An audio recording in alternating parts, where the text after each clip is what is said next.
Expecting कि मैं तुम्हें लॉन्ग ड्राइव पर लेकर जाऊंगा? हाँ, शराफत से ना चुपचाप सो जाओ। जरा भी चूचरा की ना तुमने, उठाकर बाहर फेंक दूंगा।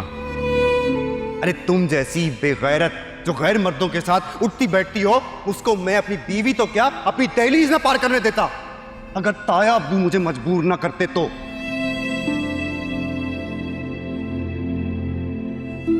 अरीशा क्या हुआ? Did you guys know each other? Come on यार ज़ैन, तुम्हें लगता है कि मैं इसको जानती होंगी? हुलिया देखो इसका, गाड़ी में बिठाने की क्या जरूरत है? कुछ पैसे दे दो इसको। अच्छी तरीके से जानती हूँ ये सारी टैक्टिक्स इनके पैसे कमाने के लिए होती हैं।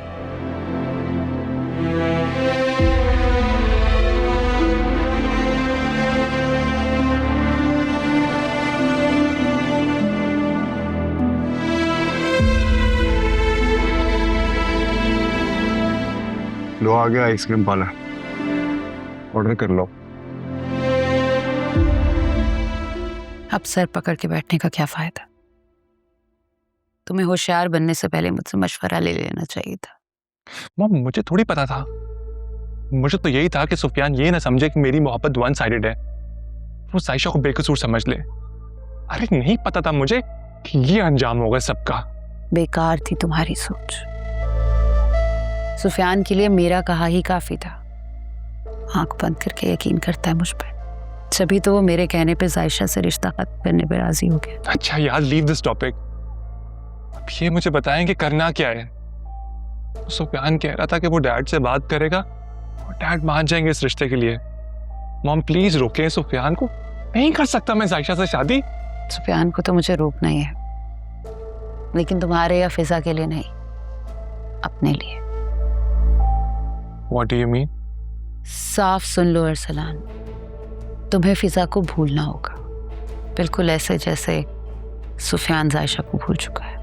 मॉम आप मेरी बात गौर से सुन लें, ना तो मैं सुफियान हूं और ना ही मैं डरने वाला हूं। और अगर आप सुफियान को नहीं रोक सकती ना, तो मुझे भी कोई रोक नहीं पाएगा। बको मत, इतना कुछ हो गया और अभी तक तुम्हारा एटीट्यूड नहीं कम हुआ। और ना तो मैं बक रहा हूं और ना ही एटीट्यूड दिखा रहा हूं, और डरता तो मैं आपसे बिल्कुल भी नहीं हूं। जो मैं कह रहा हूं गौर से सुने।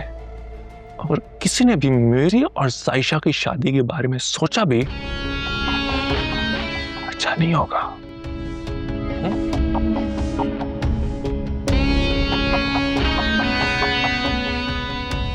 इतना तो मुझे यकीन है कि हामिद कभी सुफियान की इस बात पर यकीन नहीं करेंगे, ना ही अपनी लाडली भतीजी की शादी अरसलान से करने पर राजी होंगे। हाँ, लेकिन सुफियान के दिल में जो जायशा की मोहब्बत का बीज उगा है, मुझे उसे जड़ से उखाड़कर फेंकना होगा, वरना ये तनावर दरख्त बन सकता है। उसके बाद फिजा का भी इंतजाम करती हूँ। अजीब मुसीबत में डाल दिया दोनों बेटों ने, इसी काम में लग गई हूँ मैं। मेरी अपनी भी कोई लाइफ है। नायला के कपड़े हो गए, मैं सोच रही हूँ कल परसों तक भिजवा दूँ, वरना तंग बहुत करेगी वो। बहुत ज्यादा टाइम नहीं हो गया ये लोगों को? काफी देर नहीं हो गई?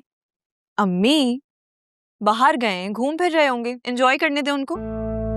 या फिर आप भी उन्हीं टिपिकल सासू जैसी हैं जिनको ना अपने बच्चों के बाहर जाने में बहुत ऑब्जेक्शन होता है। अरे नहीं भाई, तौबा करो। मुझे तो बहुत खुशी है उन दोनों के बाहर जाने की, बल्कि मुझे तो डर लग रहा था कि कहीं राफे इनकार ही ना कर दे अरीशा को बाहर ले जाने से। अच्छा, ऐसे ही कह रही थी मैं तो। अब वैसे अम्मी, भाई और भाभी साथ में कितने अच्छे लगते हैं ना। हाँ माशाल्लाह, बस नजर ना लगे मेरे बच्चों को। अल्लाह उन दोनों की जोड़ी सलामत रखे। हाँ ये तो है। वैसे अम्मी मैं ये सोच रही थी कि भाभी को भाई की गाड़ी में बैठ के अच्छा तो लगा होगा ना।